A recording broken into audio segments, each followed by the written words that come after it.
আজ তো একটা কাস্টমারও দেখতেছি না। এই বাঁশ বেশ পোকাদের আমি তো বুঝতেছি না, কেউ তো দেখতেছি না যে বাঁশ নিতে আসতেছে। A few moments later.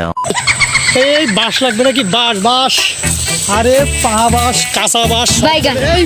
হ্যাঁ ভাই বো, এদিকে আসে এদিকে আসে। বাঁশ লাগবে নাকি? দাও, কত ধরনের বাঁশ আছে, চিকুন বাঁশ, মোটা বাঁশ, বান্য বাঁশ। বাঁশের অভাব নেই, আমার এই খামারে কিন্তু মেলা বাঁশ আছে। বাস তো লাগতো, গাছ একটা লাগবে। হ্যাঁ তা নেও। কিন্তু চাচা সবার বাস থাকে শুয়ানি, আপনার বাস খাড়া কেন? আরে ভাইপো তার তুমি কইয়ে না, এই বাঁশ কাটিয়ে বসলি অনেক সময় বাঁশ চলে না, এই জন্যই একদম সরাসরি খামারদের বাঁশ বিক্রি করতেছে। এটা তো নতুন একটা সিস্টেম আমি চালু করলাম। হ্যাঁ ঠিক আছে, ভালো আইডিয়া। কিন্তু চাচা আমার তো একটা বাস লাগবে। হ্যাঁ হ্যাঁ, দেওয়া যাবে দেওয়া যাবে। আমার ঘনগিরের বাস লাগবে। কেন?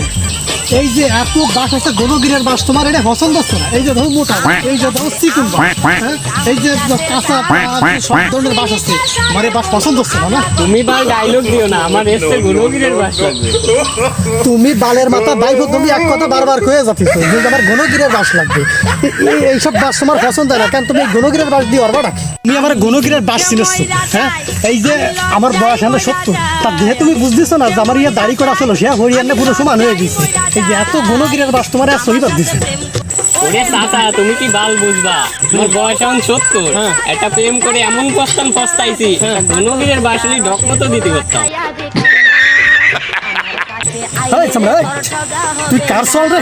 হ্যাঁ, আরে মানসিরে বাঁশ দিয়ে কথা দিয়ে, আর তুই ওকা সে কথা কয় বাস কি তোমার ধরে আছে?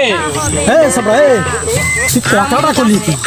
হ্যাঁ, কথা দিয়ে বাঁশ মানে? আরে বিড়েল কান্দা বাঁশ পর্যন্ত আমার কাছে আছে। তুই খালি তোর ওই গার্লফ্রেন্ডের মান নাম্বার আমার কাছে দে। বাঁশ এমন দিয়া দেবো একদম রাতারাতি ভাইরাল। ওই বাঁশ টাইনিও বাইর করতে পারবে না একদম। ও চাচা ওই ডাই তো আমার লাগবে, ঢক মতো দিয়ার মতো বা। আচ্ছা